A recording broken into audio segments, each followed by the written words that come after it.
আসসালামু আলাইকুম। গতকালকে আমি একটা ভিডিও করছিলাম। সেই ভিডিওতে আমি বলছিলাম যে মালয়েশিয়াতে কিছু ভুয়া পুলিশ আছে। এই ভুয়া পুলিশের কারণে হয়রানি হয় আমাদের বাংলাদেশিরা। যাই হোক, ওই ভিডিওর বিস্তারিত আমি এখানে বলতেছি না, ভিডিওটি গিয়ে সেখানে দেখে আসবেন। তো ওই ভিডিও নিচে অনেকেই কমেন্ট করছে, কমেন্টগুলো দেখেন। সেখানে বলছে যে ভাই দেখেন, আমরাও কিন্তু এই ধরনের ভুয়া পুলিশের হাতে শিকার হয়েছি। কেউ বলতেছে কারো 250 রিঙ্গিত নিয়ে গেছে, কেউ বলতেছে কারো 300 রিঙ্গিত নিয়ে গেছে, কেউ বলতেছে তাদের আরও বেশি টাকা পয়সা নিয়ে গেছে। এভাবে অনেকে বলছে। তো আমার এই ভিডিওটাকে নিয়ে এক টোট মারানির ফোলা, হ্যাঁ টোট মারানির ফোলা, সে ভিডিও করতেছে রীতিমতে। আমি দেখতেছি যে আমাকে নিয়ে সে ভিউ ব্যবসা করার চেষ্টা করতেছে। সে বুঝতে পারছে আমাকে নিয়ে ভিউ ব্যবসা করলে তার ভিউ ব্যবসাটা একটু বেশি হবে। যাই হোক, এখন মূল কথায় আসি। দেখেন, এটা আমার কথা না, এটা হচ্ছে যে মালয়েশিয়ান পত্রপত্রিকার কথা। এই যে দেখেন, এটা হচ্ছে মালয়েশিয়ান পত্রিকা। দেখ, আমি তোকে বলতেছি এই পত্রিকাটা না, এই পত্রিকাটা তোর মা ঘরের ভিতরে লেখছে, তোর বাপা এসে দেখা গেছে কি অনলাইনে দিছি, বিষয়টা কিন্তু তা না। এই পত্রিকাটা হচ্ছে মালয়েশিয়ান একটা নিউজ। দেখ, ঠিক আছে নি, এখানে দেখা গেছে কি বলতেছে যে অনেক প্রবাসীদের ঘরের ভিতরে ভুয়া পুলিশ সেখানে যায়। সেখানে গিয়ে আসল পুলিশ নিজেদেরকে দাবি করে অনেক ক্ষেত্রে প্রবাসীদের কাছ থেকে টাকা পয়সা হাতিয়ে নেয়। পত্রিকা বলছে, শুধু একটা পত্রিকাতে না, এই ধরনের অসংখ্য পত্রিকাতে এইসব নিউজগুলো আসে। ঠিক আছে, তুই ভাবছো যে আমি তোর ছবি এখানে তুলে ধরবো না, তোকে ভাইরাল করবো না, হ্যাঁ, তোর ফেসটাকে ডেভেলপ করার জন্য না? বেকুব, আমি এত পাগল রে? হ্যাঁ, তোর স্যারাটা আমি এখানে তুলে ধরবো।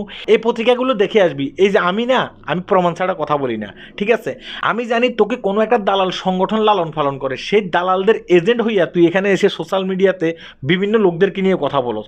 আমি দেখছি শুধুমাত্র আমাকে নিয়ে যে কথা বলতেছ বিষয়টা তা না, অন্য অন্য মানুষদেরকে নিয়েও কথা বলতেছ। দেখতেছ যে অন্য অন্য মানুষগুলোকে দিয়ে বিয়ে হচ্ছে না, একমাত্র আমাকে দিয়ে বিয়ে হচ্ছে। তো আমার পিছনে লাগছস, আমার পিছনে লাগে কোনো লাভ নেই। ঠিক আছে, তুই যখন এই পৃথিবীতে ভূমিষ্ঠ হইছস না, তারও অনেক আগে থেকে, হ্যাঁ, আমি এইসব বিষয়গুলো নিয়ে কথা বলি, এটা অবশ্যই মনে রাখবি। ঠিক আছে, আর কোনো কাজকে ছোট করে দেখবি না।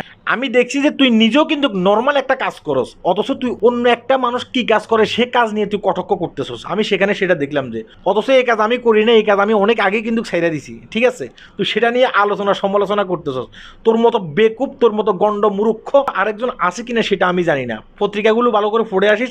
যে পত্রিকাটা আমি এখানে দিছি সেই পত্রিকার স্ক্রিনশট নিবি, স্ক্রিনশট নিয়ে সে পত্রিকা বিস্তারিত পড়ে আসবি, আইসা এখানে ও একটা সালাম দিয়ে যাবি। ঠিক আছে, আরেকটি কথা মনে রাখতে হবে যে আমাদের অনেক প্রবাসী ভাই ভয় কিন্তু পুলিশের কাছে যায় না।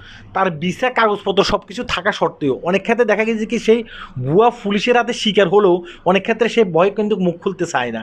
কারণ তারা এমনভাবে তাকে ট্যাপে ফেলে, সে যদি পরবর্তীতে মুখ খুলে তার সমস্যা হবে। এই কারণে কিন্তু সে অনেক ক্ষেত্রে ভয়ে পুলিশের কাছে যেতে চায় না। তুই তোর ভিডিওতে বলছিলি যে তাহলে তো তারা পুলিশের কাছে যেত। আরে বেকুব, অনেকে কিন্তু ভয়ে পুলিশের কাছে যেতে চায় না।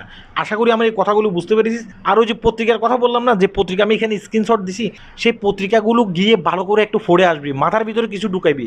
মাথার ভিতরে যে গোবর আছে না, সে গোবরটা মাথা থেকে বাইর করে দিবি। তখন বুঝতে পারবি যে পৃথিবীটা কেমন, পৃথিবীটা কত কষ্টের, পৃথিবীতে মানুষগুলো কীভাবে বসবাস করতেছে।